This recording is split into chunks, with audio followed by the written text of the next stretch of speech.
Some people wait. Hi. We did it.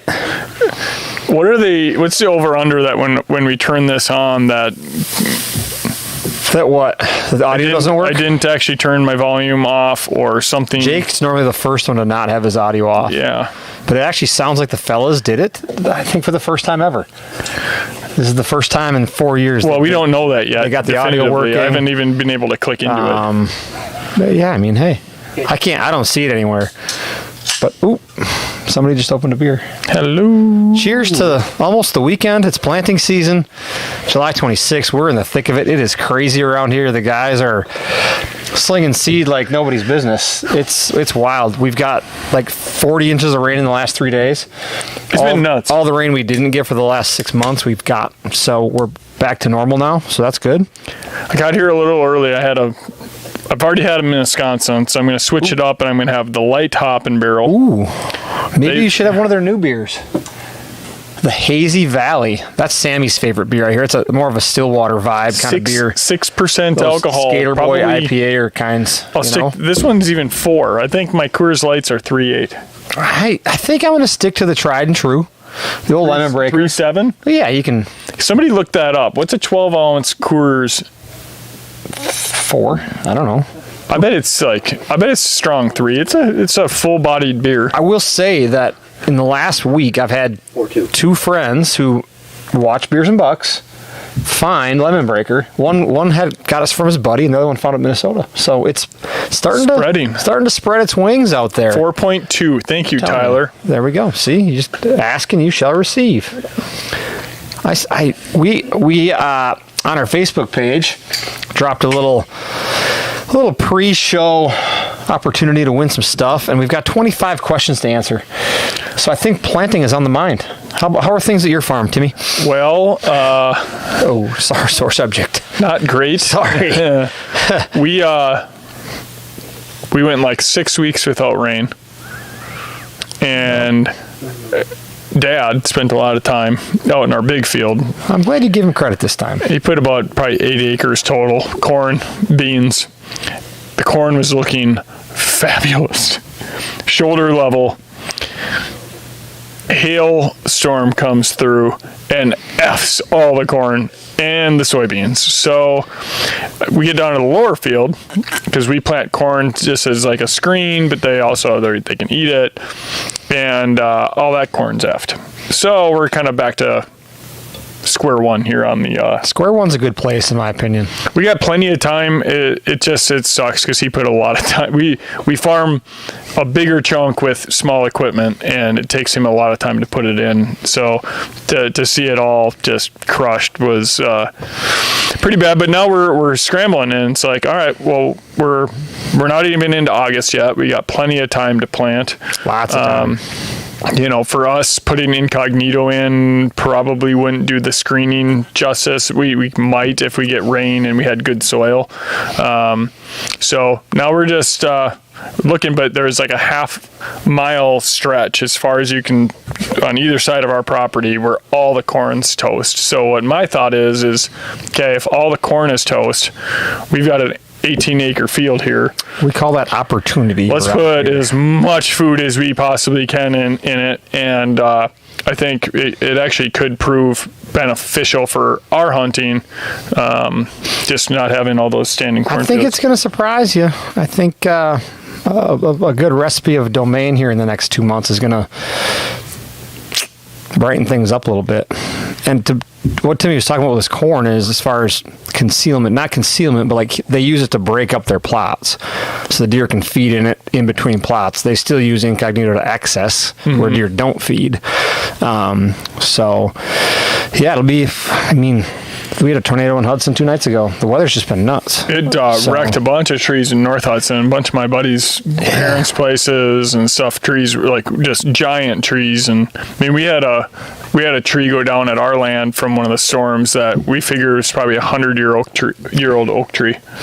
Massive, right over the driveway. I'm like, that's perfect spot. It's been all or nothing these days. It's either the drought or a thunderstorm or a tornado. So hopefully, I looked at the Farmer's Almanac.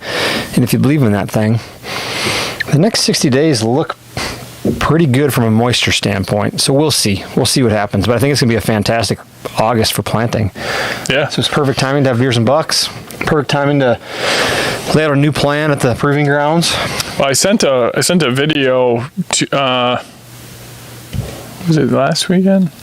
I don't know if I did one this last weekend when we were up there, of the Sugar Mama that we planted last year right out in front of the cabin in Target Field, and went in and frost seeded it with Hot Chicken Comeback Kit, and it is looking money. I see Blake Yunker found himself some Sugar Mama to plant, so that's good. I love the idea of establishing, like, we wanted to establish clover plots that we have so many plots now that we're putting in, where it's like, let's have a little bit more low maintenance, where we're not having to go in and till it every year. Mm-hmm. You got to mow it a couple of times a year, and it is coming in unreal. There's 8 to 10 deer a night coming out into it. It's been really cool to see that, and it's really poor soil, like really poor soil. So we've been answering thousands of questions in the last month probably about planting, and have made a concerted effort to try to integrate more perennials into people's fall planting program.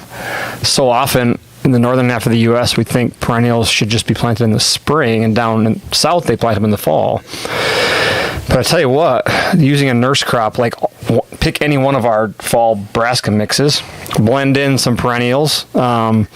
The old spinner that we nicknamed Bombshell and Hot Chick the Spinner, because Spency's kind of trying to make it more relevant. It's a perfect example of how you use a nurse crop, brassicas, to grow fast and shade the clover as they grow and establish, to grow perennials in the fall. I don't really understand the spinner thing. That's his nickname. I'm not sure why. I don't ask questions. Sounds kind of like some weird. They call him spinner. I think it's because the wheels are are always spinning. He's always thinking and asking questions.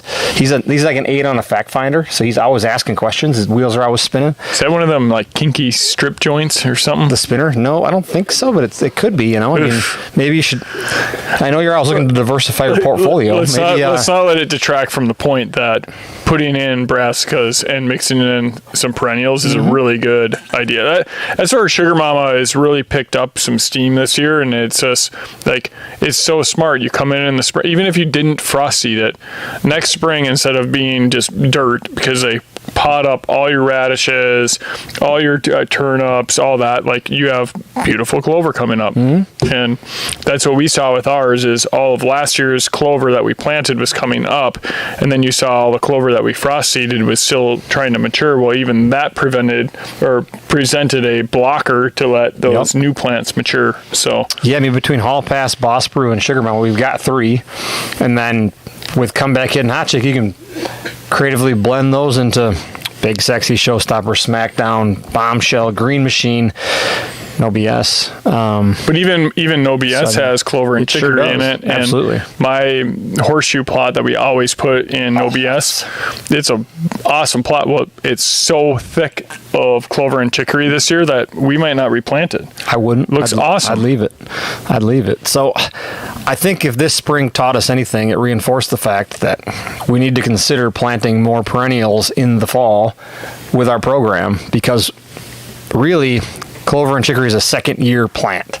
Takes that first year to develop a root system and build up a strong foundation, if you will, so that year 2, 3, 4, and 5, it is thriving and flexing. Well, what have we seen as a trend realistically, the last 3 to 4 years is May and June have been crazy dry. Yeah. And you go, okay, well, you're going to go in and you're going to try and plant your spring plots. Well, if they don't get rain, I went down a rabbit hole with our buddy Arnie. He came down to the cabin, I don't know, 3 weekends ago, and I was like, oh, well, we got this big 200-gallon tank of water. I'm going to water the plots. I'm like, we're going to take care of this thing. Like, all my plots are going to be phenomenal. Then I went down a rabbit hole. With how many gallons? Because they always say, like, well, nothing beats rainwater, right? And I always thought it was maybe just something in the water, like minerals or something that, oh no, a half inch of rain across a football field is like 37,000 gallons of water. Your tank's not big enough, Timmy. No shit. But think about that. You go, oh, like I'm gonna like water them, and it's like literally a inch of rain and dumping like 70. You can fact check me. Maybe my math is off, but I want to say Likely. I want to say it was either a half inch of rain or an inch of rain. Regardless, the numbers are still astronomical. 37,000 gallons. Mother Nature does it best. She determines our fate every year. So I'm hopeful that she's going to repay us here in August. Yes, hopefully this rain. Well, we had 2 rainstorms this past weekend at the cabin. One was 1.5 inches and one was 2 inches of rain. Yeah. Over the last week, we've had 5.5 inches of rain. I know this because Mel got me a rain gauge. I think that's a sign of getting older. She said, I'm becoming a dad now. Like, you need to have a rain gauge. And I don't have a rain gauge. She bought me half calf white socks. Dear God. Yeah, and a Your dad now, you have to look like an idiot. Well, I need the jean shorts. A pair of jean She shorts, bought me and a you and Jake t-shirt could be that's got buddies. a wolf on it, and it's like howling with the moon. Wait, was this like a gag gift? No, I think she You got a rain gauge, calf white socks, and a wolf shirt. Like, realistically, I was pretty excited about it. So How come we didn't wear your wolf shirt? I should have next. Instead, you got your I came to work wearing this shirt. You can't see. I had to match them. It's our new Beers and Timmy Bucks had to t-shirt. Next Beers and Bucks, I'll wear the wolf shirt. Every Beers and Bucks t-shirt purchase tonight gets a free Legacy camo hat. Ooh. I'll show the people. These So are we nice. we These are updated our nice. Beers and Bucks shirts. We were out of them, and Jake gave them all away, and we had to get some new ones in. So we kind of updated the shirt. It's God damn it, it's nice. Jake's such a nice guy. 1 inch of rain on 1 acre is 27,000 gallons. So Tim was way off. No, one. I said 37,000 or 67,000 or a million gallons. I don't remember what it was. anytime you're getting into tens of thousands, it's ample. The point is, your jug wasn't big enough. I have 200. You're used to just not being big enough. That's fair. It's a little bit firm. As it comes to football and wrestling and things of that. That was a little bit firm. Yeah. Was I a star athlete in football? No. Would I have probably thrived in cross country? Sure. That involves running. Yeah, probably not. I think you should have been the 103-pound wrestler because every high school team needs a 103-pounder because nobody else can be 103 pounds. It's a guaranteed 20-win season because you're going to forfeit all those matches. One time I got pinned by a girl. Like, it's not a big deal. Hey, I'd like to your wife could pin you right now. Mel, she'd whoop my ass. That'd be twice. Yeah. Oh, yeah. I'm horrified. I'm convinced my wife would kick my ass, too. So. Oh, no shit. I grew up with her. She'd come back from the Y after doing freaking what's that? The Billy Blank, the old workout thing that was hot for a while. Billy Blank? Like the punch, like where they punch and like kick and stuff, and they kick nothing. She'd come back and she's like, "I did kickboxing." And she'd wheel me in the leg. I'm like, "Ow!" Oh yeah. Yeah, your wife's no joke. Nope. She. You got to mind your P's and Q's around her. 27,000 gallons. That's a lot of gallons, Tim. 1 inch of rain. A lot of gallons of water there. All right, let's hop on. We dropped a little line on our web or on our Facebook page a couple hours ago asking for some questions. And 2 of those folks are going to win a domain prize pack. Timmy will decide what it is, but I'm going to answer some questions. When are your new hats dropping? I don't know what hat Steven's talking about. What hat are you talking about? Is it the super sleek black one with the antlers on it? Could be.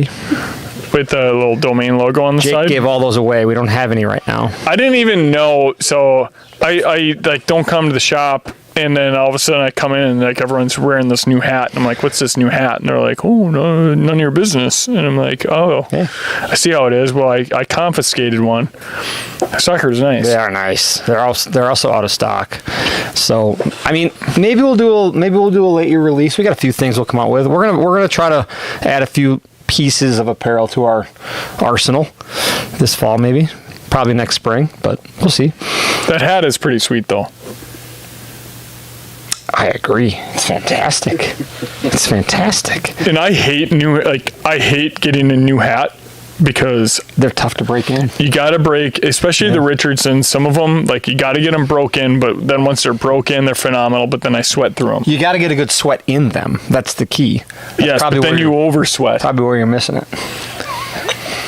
That's a good point. It takes some physical labor. Yeah, I would try sweating a little bit in it.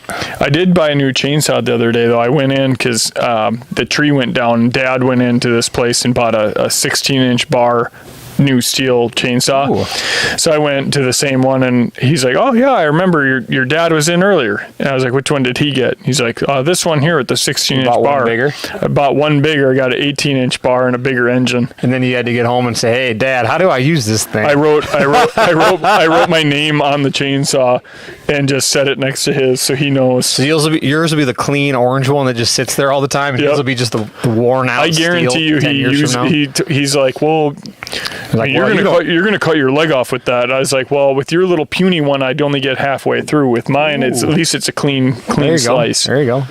You got 20-inch legs, huh? They're pretty. I've been riding the Peloton. Well, I didn't ride it. 20-inch waist. I didn't ride the Peloton the other day, but I walked past it. That counts. That does count. Yep. I was winded. Just turn the app on, hit start, and it'll give you like Timmy rode today. It is kind of disappointing when you roll up to it and it kind of turns on. It's like, do you want to log in? And Mel's is logged in and she's crushing rides, and mine's just sitting there, my little profile. It's like, You've ridden 5 times in the last 365 days. it's like, ooh, Yeah. good investment. Good thing you don't have an elk hunt coming It's up. an That would investment in my crush health, you know? Yeah. You got the investment part down yet? So work on the other part. Ooh, all right, what else we got here? I saw one here I wanted to answer. Billy Blank's workout. Thank you, Josh. There we go. What was it? Taibo. Taibo. That was a great workout. We did it in gym class. All right, Robert Reed, what is the best blend and strategy to plant into a standing clover plot? All right, so I hate to break it to you, That's a tough one. but with a comeback kit or a hot chick plot already established with such a vast root system that's 30 inches deep, they're not going to allow much for competition. So you're going to kind of waste those seeds that you broadcast into. You might get some brassicas to German grow, but they're going to get suffocated out. The best strategy, till in strips, add some brassicas that way. You're not going to want to just toss seed into a standing clover plot. You're just not going to have much success, unfortunately. Timmy, your turn. Yeah, I would say, the same. Like, plant them at the same time. Even going in and trying to broadcast clover into standing, like a mature standing brassica plot, like, you might get some seed. It's all seed to soil contact, right? So, those clover plots get thick, and good luck getting seed to soil contact. So, yeah, I think putting in strips would be probably the best Alrighty. call. So if we don't answer all these, I promise I will answer them all after the show, because there are a ton of them. I'm planting Green Machine and Smackdown. Do I need to wheel roll it down or just let the rain do that? Are you planting them together, Mark, or separately? I would love to drag in Green Machine, although we've cultipated at your house, at the Proving Grounds, it's done really well. And Smackdown, rain can do it. Green Machine just has those little larger rye, oat, and pea seeds that I like to try to get them covered a little less than a quarter inch, just to make sure that your damn turkeys don't take over and eat them all. Well, I think if you are you broadcasting it in to tilled ground, or is it something that you Also true. tilled, maybe settled a bit, then you sprayed it, and then you're broadcasting it in? Definitely going to want to pack it in. Some of those seeds, like Big Sexy and some of those, like, I think you can get away with like a cult packer going in where you haven't tilled up the ground, but I like having like a little bit of loose soil, broadcasting it, then packing it down, and I feel like you get really good seed to soil contact that way. I like it. All right. What in your product line would you recommend in a year where you need to rotate off brassicas? Ooh, we've got some options for you, George. Overall, it'd be a great one. Kind of rebuild that soil. Mother Lode's another good one, with all the legumes in there, helping to fixate nitrogen. Some good kind of soil builders. So overhaul, Mother Lode, and or Comeback Kid and Hot Chick. Those 4 are kind of our perfect rotational products that really kind of give you that gap year. And with those products, don't expect a gap year in deer being attracted to them and hunting over it. All 4 of those are hunter friendly. You're going to have deer in there just like you will your brassicas. So those are the 4 I'd go to. Timmy, is a half-acre plot big enough? I plan on putting in Big Sexy and Bombshell in a week or 2. Also, do I need to rotate different mixes every season? Justin Kranza. Well, mind your seed rates, because each one of those jugs plants a half acre. So half acre is definitely big enough. I think depending on your graze pressure, you might want to mix in some perennials in there, something that can handle some more of that. But I think the biggest mistake you could make, like, put a quarter or half of the jug, and only put that amount of seed down if it's truly total of a half acre, because the biggest mistake you'll make is you'll put all your seed down because you can't see the seed when it hits the dirt, and your plot turns out kind of weak in comparison to what it should be. So mind your seed rates, split it up. I think the variety is great, but I think that's a common mistake. Even I make this mistake all the time because I'm like, I should probably take one more pass. Human nature. I don't think I got enough seed down there. Seed setting 1 on a Scott spreader, walk fast. You can always go over it twice. If you dump it all in the first 10 feet, it's damn hard to pick those little seeds up. But you can't measure it out on Onyx and actually understand what. Do you actually have 0.4? We've made that mistake. We had a 5-acre field that turned into 1.9. Whoopsies. Yeah, you get down there, you're like, this sucker's massive. No, like an acre is way bigger than you think it is. It's little, a football field. It's 3/4 of a football field. Yeah, I mean, it's like, it is big. It's way bigger than you think. So yes, map that out and then back the math out for each of your mixes and put that amount of seed down. And then Justin, with that half jug of Bombshell and half jug of Big Sexy, seal those bad boys up, store them in a cool, dry place. They'll be good to go next year. Yep. So, and as far as rotation on there, I'll run brassicas 2 years in a row. I like at that third year to convert it.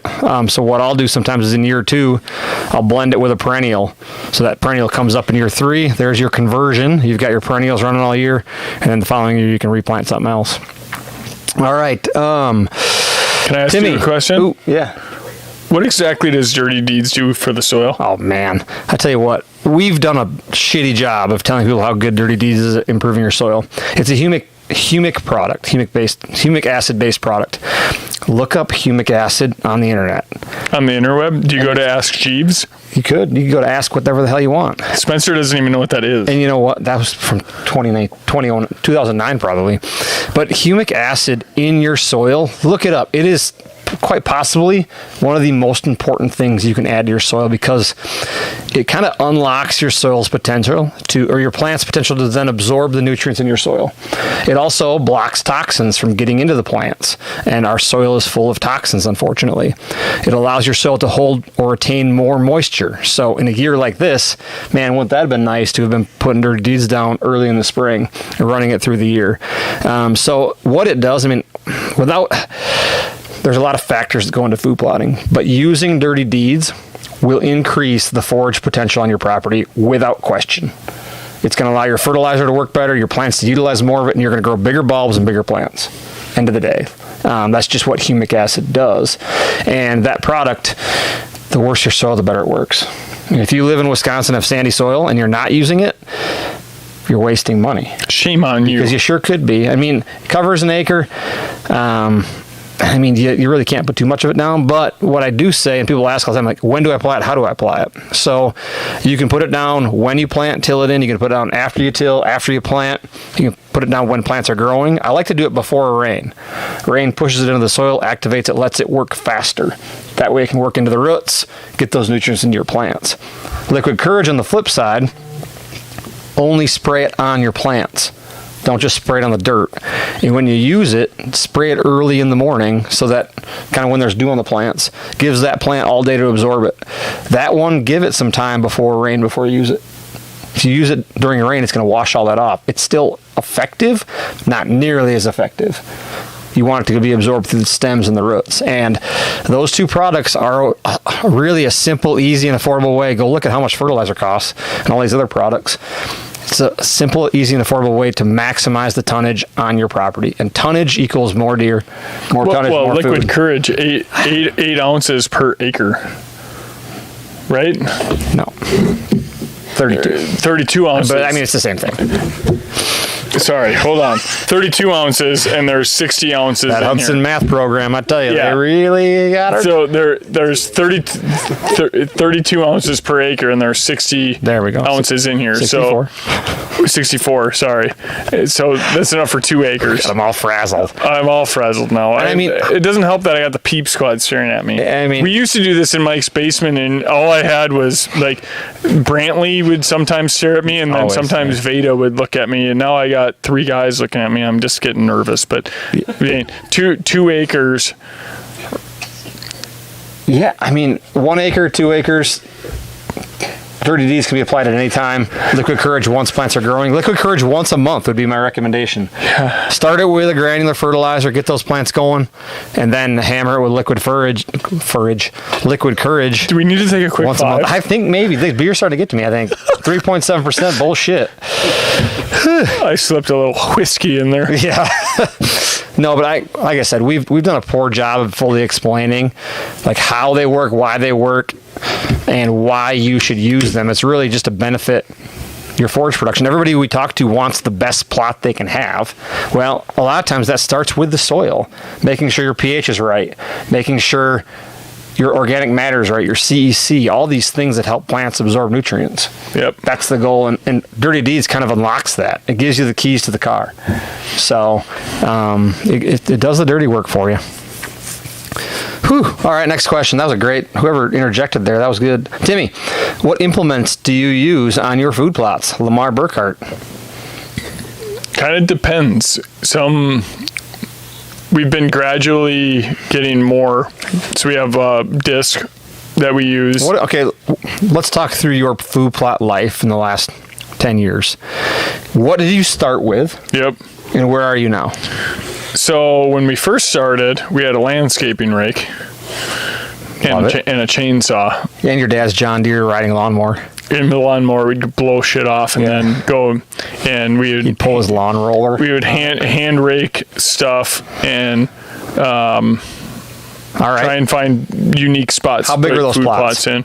The size of this room? 1/10 of an acre. Yeah. Yeah. 1/16 of an acre. I mean, tiny. And over the years, the progression on your property from a 1/10 of an acre hand raked plot to what? Now we put in, I mean, in total with the big field, we put in probably 15 acres of food. But a lot of our plots are That's the normal small. food plot progression. Yeah. Look, seriously. But it took years to get my 10 dad 10 to years. pull our field out of ag so we could do it ourselves and leave the corn standing. So for the most part, until when I bought my property, it had the lower secluded field, we call it the lower field. That was the 5 acre turned 1.9. we thought it was field. 5 acres. We're like, this thing's huge. It's like under 2 acres, but it's still huge in comparison to what most people have the ability to plant, which is awesome. Yeah. You know, we just did a video last weekend of another new little micro plot. I would say the most frequent plots we put in, because we try and put food all over, are less than 1/4 of an acre. Mm-hmm. You know, we've invested, we got the tractor with the rototiller on the back. You got to be careful of roots, and in our big field, there's so many rocks. It's just Boulders. crazy. So we have a rototiller, we have a disc. We got a bigger disc because Dad bought the big international harvester.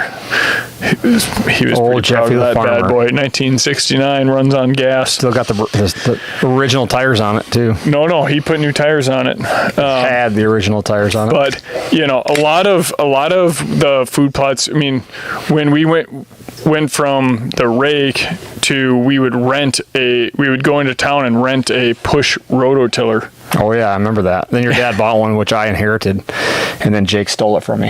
Yeah. And then he broke it. You know, in small engines class in high school, I actually just met up with my buddy Tony from back in the day, and we had to take apart a rototiller engine and put it back together in high school. Mm-hmm. And all you had to do to get an A was your engine had to start. So Tony did it for you, and you just stood there? No. I was hands-on. Our engine started. I forgot to hook up the throttle. that sucker went and started hopping across the floor, and then it went boom. And I was like, it started. We got our A.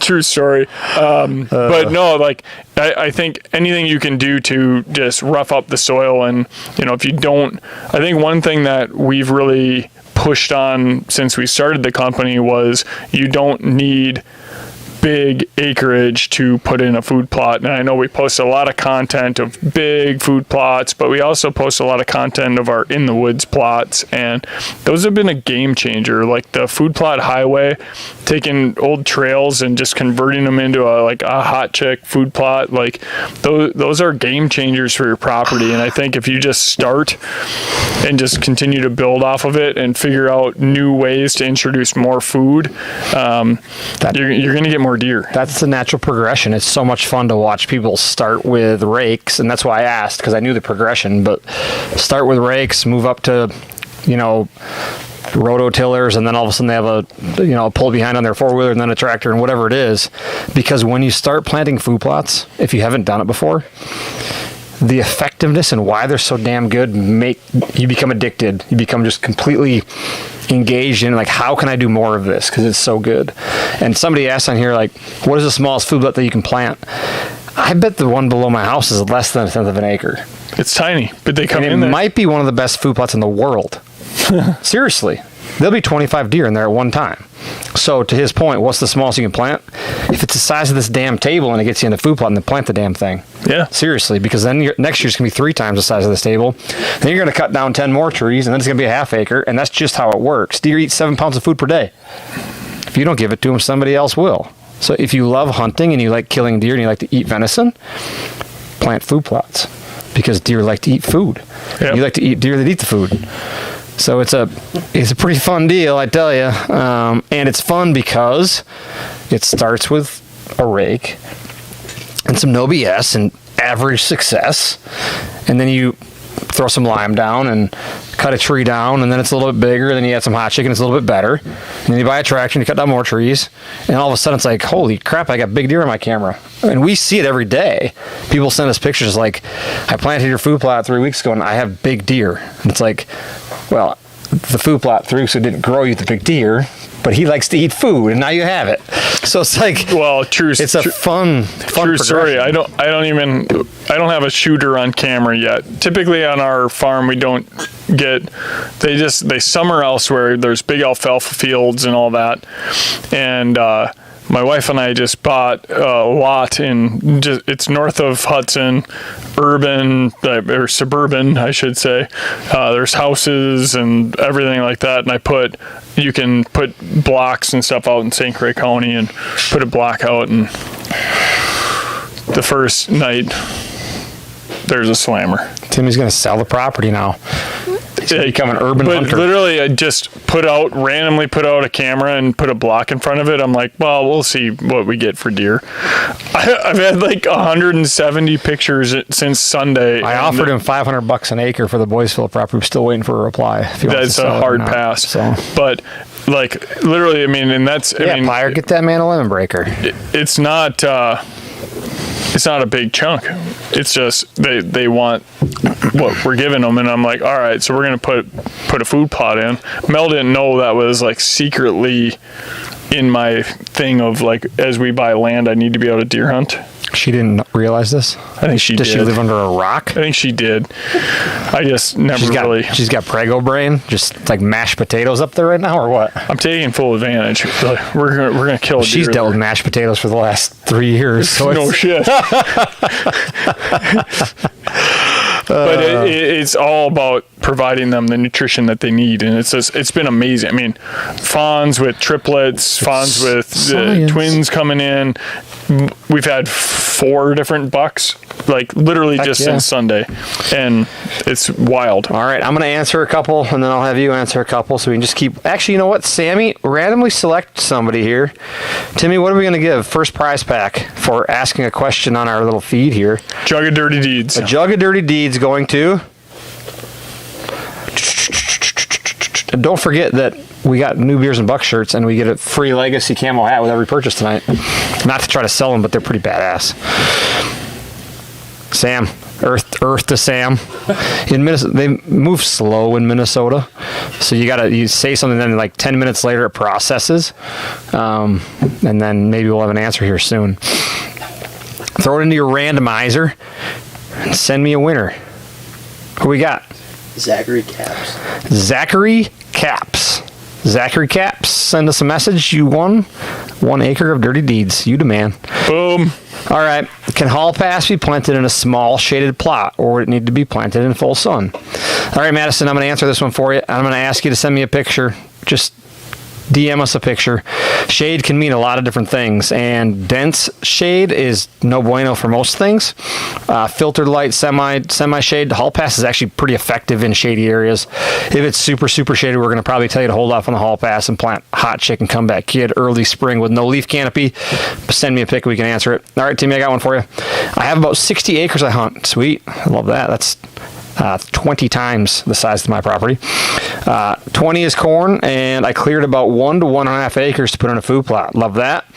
Since there is corn, should I worry about planting something that is going to be better early in the season rather than later? And if so, what seed would you recommend? Jordan Smerick. Timmy, 1 to 1.5 acres.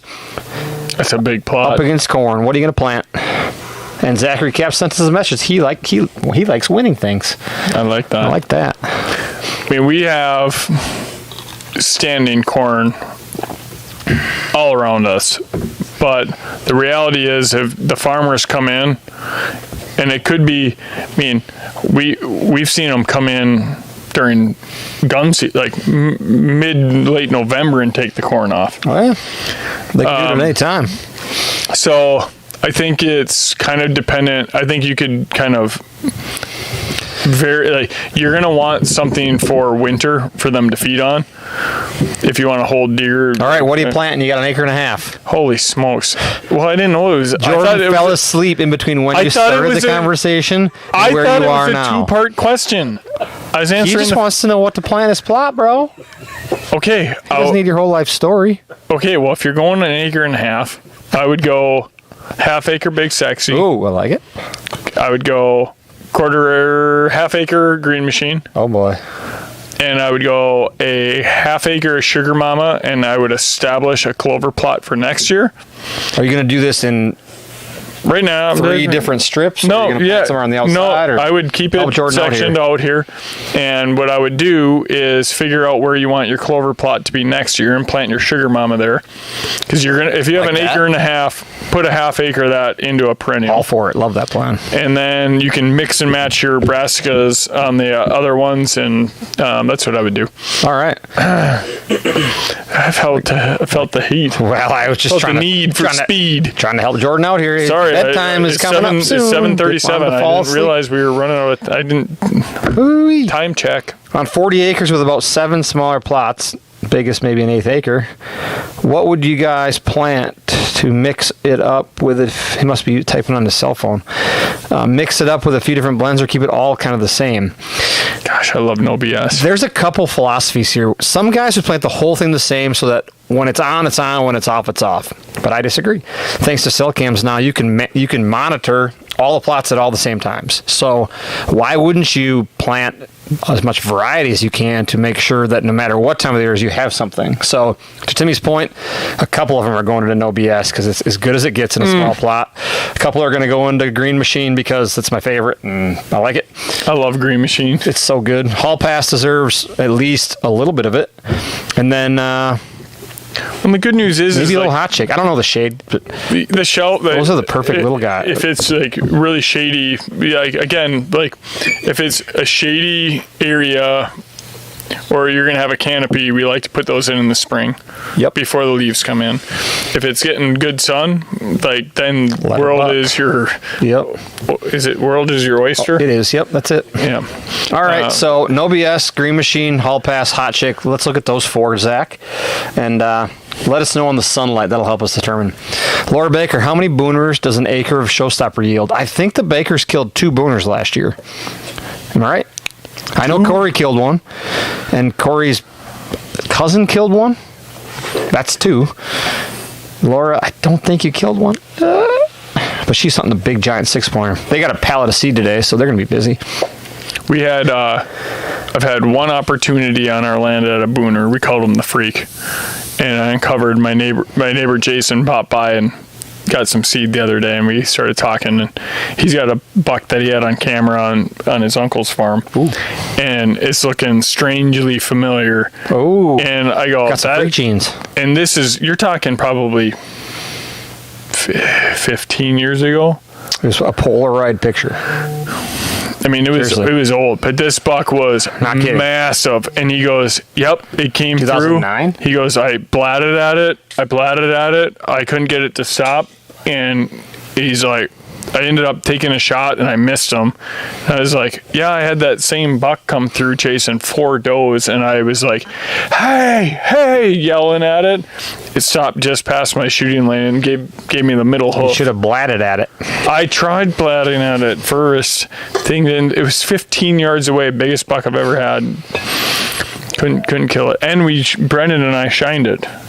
Ooh, And then it just magically disappeared. that sounds like Fishy. sounds like somebody did something naughty, Yeah. I'd like to. or got hit by a car like the booner I was chasing. Like once. if I found out somebody did something fishy with that deer, I'd kick him in the shin. I would too. I'd kick him somewhere else that hurt more. All right, Easton. Dude, I don't know, a shin kick? All right, you stand up. I'll kick you in the shin, and then I'll kick you in the nuts, and we'll let the audience decide which one hurt more. But I feel like a nut kick gives you like a 30-minute, ooh, that hurt. Like a shin But kick? the instant hurt is like, I'm not going to say, I almost said like giving birth, but I can't imagine what that's like. Have you ever took one to the shin? I have. I've also taken one of the freaking, Knackers? yeah. I'll take Fair. the shin all day. All right. Whew. Well, I'll kick him in the shin. You kick him in the knacks. Well, then obviously, okay. All right. Easton, We're gonna move on. What's the best way to overseed a mother load plot, and what's the best seed for that occasion? Well, it depends on a lot of factors. I like using Hall Pass or Green Machine and doing it as late into the year as possible. Those beans are going to stay green longer than your egg beans, and some of the other things in there are going to brown up, like the buckwheat and whatnot. So, I mean, you're going to have some graze pressure, so maybe you can overseed the edges sooner, but then wait kind of later into September to overseed the rest of it with Hall Pass or Green Machine. And as those leaves brown, those seeds will get sunlight, and you're going to get some greens that kind of grow up through there. So that's one of my recommendations. If it's just a complete jungle that's 4 feet tall, which mother load can be with lab and forage peas and forage beans and all the goodness that's in there, you may want to terminate some of it and seed, and then overseed some of it too. So you've got options with mother load. Love that mix, tons of protein, and you're going to have green past your egg beans, which is fun. Yep. All right, Timmy. Just planted overhaul for late summer plot in Louisiana. Want to seed in some bombshell for hunting season. Love that. Would you recommend cutting the existing overhaul, or can I just broadcast into it? I think it kind of depends, like, you know, how thick is it? Can you get good seed to soil contact? You know, a lot of times that the buckwheat in overhaul will grow, and then they'll just hammer it. So how hammered is your plot? Are they hitting it good, or is it thick? If it's thick and you're not going to get good seed to soil contact, broadcast it in, till it in. That's going to add more nutrients down into your soil, and then plant it. Like we have a spot on the land this year where we just tried putting straight buckwheat in. Well, it's going to be all stems. Because they're going to hammer it. Once it hits maturity, they come in and just crush buckwheat. Well, then you got nothing. So that makes more sense to broadcast into. But with the variety that we have in overhaul, I'm assuming there'll be some good undergrowth there. You're going to have some radishes and some clovers that are ripping. So, yeah. Love it. Assess, take a picture, send it to us. We'll help you. Yes, please Decide send us a picture. An outcome. All right. Cody. Have an old farm field with some weeds in. I know the feeling. Looking to create a micro plot. Is there a domain blend that I can mow, till, broadcast, and have it grow? All of them. Basically trying not to use chemicals. I'm okay with having some weeds in there, but still want it to be productive. Also, what are your thoughts on having a licking stick and a man-made watering hole? This guy's going to kill a booner. In southeast Wisconsin, in its open area. Food, October, November. Holy shit. All right, Cody. This is amazing, A. B, have you done any of the work yet? Is a question I have. But yes, you can mow, till, broadcast, microplot. Let's call it a 1/4 acre. I'm going green machine, and I'm going to mix in just a little bit of hot chick. Here's why. So you're going to mow it, do a light till, 2 inches or less. That'll uproot or unearth less weeds. Plant green machine and hot chick.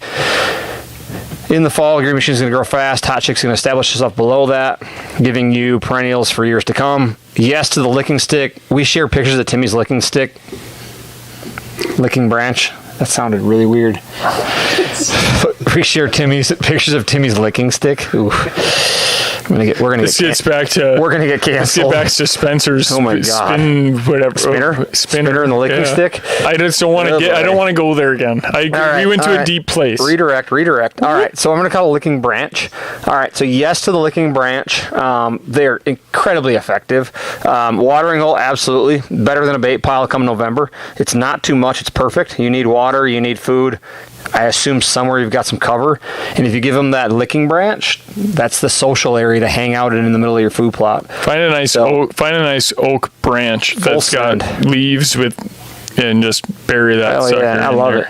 All right, Cody, send us pictures of your grip and grin. Let's see here, Jeff. In your opinion, what is the best way? Oh man, no till or till, and why? I'm going to answer this, and then I'm going to let you add on. The word best, I hate that word. Every plot has its own way. Yep. For some people, no-till is the way. For other people, tilling is the way. I would suggest you do it your way. If you have success, continue it. If you don't, change your ways. Great advice. There's no black and white, like this is how you do it, this is how you don't. I think it kind of depends on what you're dealing with for soil. Like, I go down to like my wife's parents' place. They're down in Buffalo County, and is Buffalo County any good? Haven't heard of it. Yeah, it's pretty decent. Where's that? Like western Minnesota? Oh no. Oh. They call it the Golden Triangle. The Golden Triangle. But like crazy good black dirt, holds a ton of moisture. I think it really depends, and most people don't have good soil like that. Like, there's soil down there, like, you could probably, like, dig it up and sell it, and, like, that's what people would put in the beds of their garden. Like, good black dirt, holds moisture. A lot of the fields around our area, back in the day, what they did is they scraped the black dirt off and they sold it. And they made a fortune.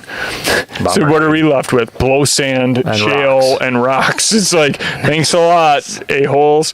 But I think it really depends on what type of soil you're working with, because deep down, that's like, you look at Buffalo County, you look at Iowa, you look at these areas that like just consistently produce giant bucks.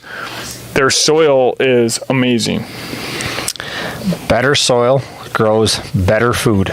Yes, more nutrients, like all of it lines up to that. And, it's not to say you can't shoot big bucks in poor soil areas. It's just different. And the plants don't provide the same amount of nutrient that they do if they're growing up in black dirt versus shale. Genetics, age, nutrition.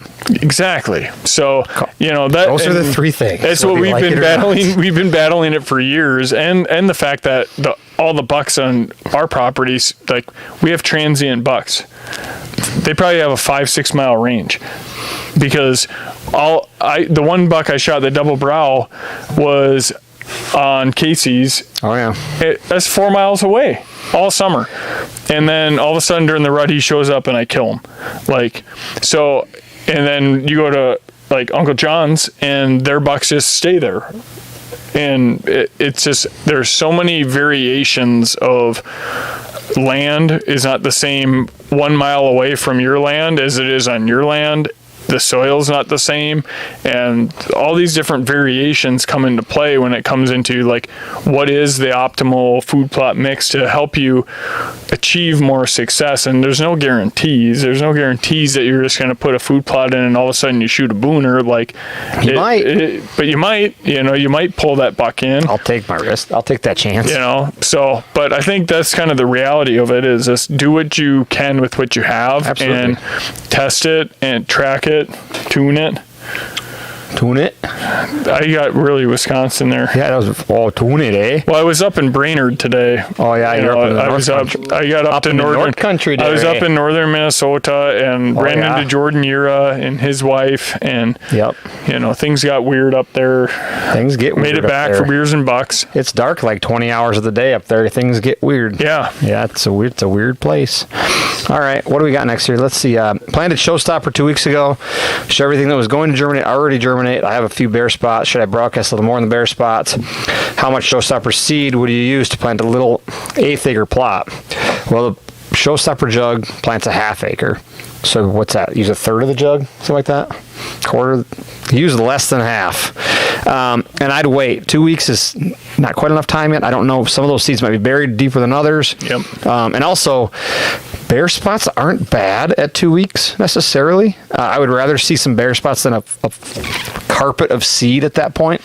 Tiny Showstopper seeds grow big, giant brassica plants, rutabaga plants. So give it a couple more weeks. It's only August 26th. And Less if you is want, more. Megan, send us a picture. But chances are you're in good shape. If not, in the next couple of weeks, you can always add a little bit more seed in there. I would definitely wait until, because you've got time. 100%. And, like Timmy, what's your favorite day to plant fall food plots? when it's going to rain. Oh, you're a prick. No, I'm being dead serious. I Like, hate that we want to get. Pick a day. What's your favorite color? I don't know. There is no day. You got a favorite color, you got a favorite day. And I mean August 20th. The reality favorite is like we run a food plot business, so I try and get my plots in early so they mature so we can get pictures and. How's that working and out for you so far this year, Tim? I've been busy, haven't got them in. But the reality is like I always go back to my dad's 11-pointer that he killed, where the beans failed. When did you And plant that? We planted August it the, 21st. the end of August. Damn right you did. And the winter peas were maturing, they were coming in, and this buck showed up. So I don't have a date. There isn't a date. August 20th. Forget the weather. Assume the weather's perfect. Whatever day you pick. What's your day? Okay, Dave Dahl. Like, listen here. The weather determines when I'm going to put my fall plot in, and that doesn't always work out. See, Sometimes plant maturity determines when I want to put mine in. And the reason that Showstopper was so good, Dave Dahl's a weather guy. 19th, is because you planted it August 21st. That's 4 weeks. Yes, but So you had fresh growing little plants that's going to attract deer. yes, but That's if why it your doesn't, dad killed that if deer. it doesn't rain, we had good rain 3 times after we planted it. Say your property's 4 hours from you and you get up there 2 times this summer and that's when you're going to plant. What day are you going to plant? Read the Farmer's Almanac. Oh God. All right, I digress. I can't. August 20th is a great date. But I'm I not guess our naming the point date. is that plant it whenever you can, obviously. Weather is what it is. But I would encourage you to consider plant maturity when you're planting. We get in such a race to plant, which is fine. Especially with the spring we had. I totally get it. And I plant whenever you can. But the later into the summer that you plant, you're going to encourage more deer attracted to that and feeding it in September and October and November. If you like to bow hunt, those are pretty good months to do that. And I was giving you shit, but seriously, planting August 21st was the best thing that could have happened to that plot because 4 weeks in, you had all these plants that are hitting 30 days of maturity, which is a really neat spot because there's tons of protein in there and there's a whole bunch of plants that are doing things. And that big 10-pointer found it and he's like, oh my God, this 11. is... whatever. This is the best thing ever. And he was there every single night at 7 p.m. and your dad killed him. So, I mean, plant maturity. Where was I? You weren't hunting. Plant maturity. I had a wedding. I was just starting to date Mel, right, and yeah. I couldn't bail on the wedding, and Dad's like, I don't think I'm going to go there. I got I'm the like, text. I went down. you go down there and you kill that buck, and sure as shit. Pretty sweet. Yeah. Killed that buck. He did that 2 years in a row. But plant maturity dictates when deer eat stuff. Planting it early, not bad. It just means you're probably going to have more food later in the year that they're going to be attracted to. Planting late, not bad. Means those first 3 months of season are going to be prime for you. You're not going to have as much food into January. So plant your plots based on when you want to hunt, or like most of us who are busy or travel a long ways, plant it when you can. It's a very gray area. Can you add lime after the plants are growing? We have. Yeah. Just don't bury it in lime. Yeah. Broadcast in some pell lime before rain if you can. We have a ton of questions to answer. I'll get to all these at some point here in the next couple of days. There's so many good ones. But Sammy boy, we got to give one more winner something. You want it off of Facebook or the... It's got to be off of the original Facebook post, because that was our promise. They're going to get a new Beers and Bucks t-shirt. Ooh. And Uh-oh. Big and. Don't get mad at me. Just don't give them some we don't have. They're going to get a bag of Hall Pass. Oh, pick me.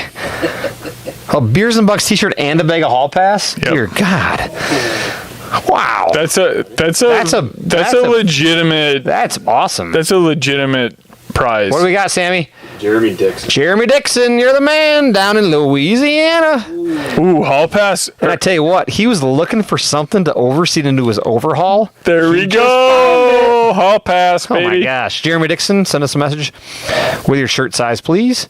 Whether you like it or not, you're going to be wearing a Beers and Bucks t-shirt, and you're going to be playing Hall Pass. Yeah, that's facts, Jack. I promise I've missed a lot of questions on our live feed tonight, which we'll get to. We'll answer them all thoroughly. You might not like our answers, but we'll answer them. Oh, Pilo, my old college roommate just joined. Thanks for joining late to the party here, pal. You're never late to the party, man. Ever. What is the maturity time on a illicit? About 60 days, typically. You're going to get those radishes grow extremely fast. And I tell you what, I'm going to go on a little tangent here.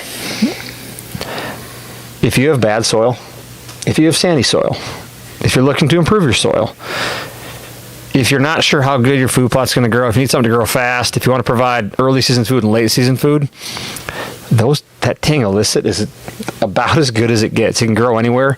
Spency and the boys are growing it in the gravel in our driveway. The UPS guy stomps on it every time he comes, and it just grows right back.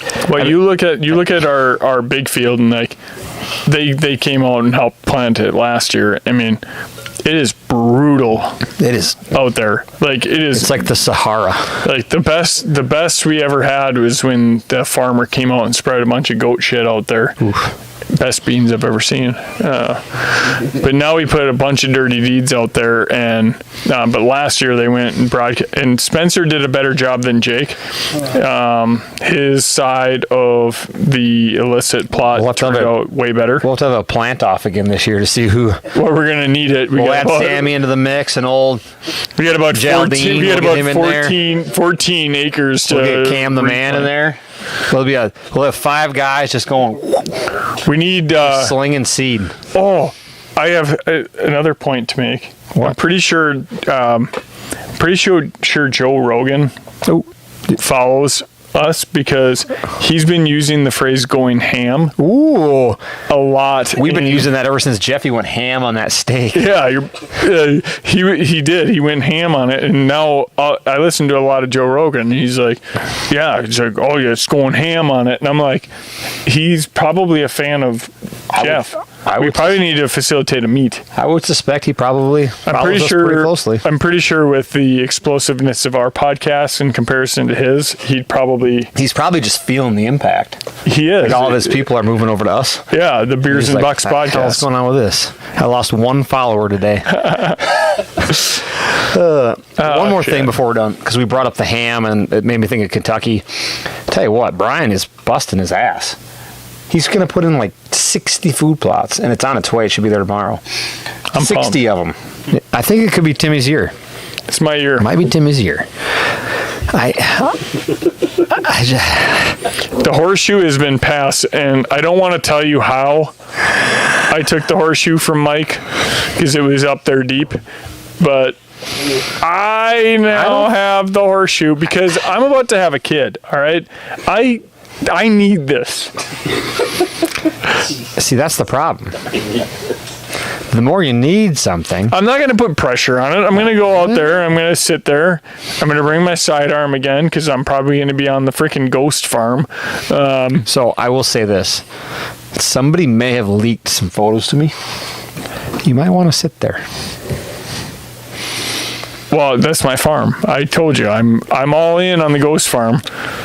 There's some pretty good deer in the ghost farm. Yeah, well, it's mine. But I mean, it's Brian. There's good deer everywhere. You're going to be hunting one. In your case, hunting is all you'll be doing. Just send me to the oldest slave plantation in Kentucky and let me sit there for 2 hours before it gets light. I'm not afraid. I just hope you don't shoot yourself. I don't get afraid when I sit there for an hour after dark at all. I'm calm as a cat. I remember when we picked you up at Grundy, and we're like, do we screw them or not? And I was like, no, he's going to shoot himself or one of us or somebody's going to get shot. Like, no, we're not screwing with this guy. He's already on pins and needles right now. I'm sitting in the sand. I'm like, they're coming soon. Do we shake some chains? No. They're coming soon. I think they are. He's in a vulnerable state right now. Oh, Don't do anything. that's a horrifying place to hunt. Needless to It's awesome. say, like, when I go hunting, like I see some cool stuff. Like maybe I'll see a grouse walk by, or maybe I'll see some deer. But the experiences that you experience while deer hunting, you can't even make up. Maybe you should come You've this been attacked year. by a flock of squirrels, or whatever you call a bunch of squirrels in a nest. That happened. Yep. What else? What else happened? Owls. An owl. Yeah, you got chased down by an owl, which has been like, what, 16 owl attacks in the history of the world, and you were the 17th? Yep. Pretty incredible. What else happened? There was like 5 things that happened on your hunt that nobody's ever Well, I had experienced. that rabbit try and sneak up on me. Yeah, that was just on the trail. Maybe it was just a squirrel and the owl. I've had I some don't know. weird stuff. Maybe you need to start videoing for me. Then you can be a part of it with me. That's the only way you're going to get me to not kill a buck. Yeah. I think it's funny because I just You would have, there would be one trail behind the tree where I wouldn't be able to shoot, and you could only shoot from the camera stand, and your lucky ass I'll would take shoot that it. spot. Yeah. Maybe we should set that up. We'll one see. day. The boys were giving me shit last year because like, oh, what are you gonna do? Hunt like 4 times and kill a deer? It's like, I don't know, maybe. Yeah. And they're all like, it's July 10th. I got a shooter on camera. And what do I do? It's like I haven't even looked at my cameras in 3 months. I'm starting to geek out over these bucks that I got. Sure. Oh God. I need to get I her think done. Sam and I are the most aligned here. Jake and Spency, they're off the deep end. Now you're going to be off the deep end with this new property. They all got big bucks they're chasing. Sammy and I are just cool, calm, and collected. And we're going to kill the deer. It's because you don't hunt. I hunt very effectively, obviously. Fair. I hunt 4 times and kill a deer when I have a chance. Oh, this is my final. Final. All right, folks. Thanks to Lemon Breaker. Thanks to Hop and Barrel for the Lemon Breaker. Check them out. They're having a big... damn it. I was supposed to know the dates, but they're having a big bash. Go to the Hop and Barrel Facebook page. They're having like a big street party or something like that I should know about, but I don't. But I'll be there. Check them out.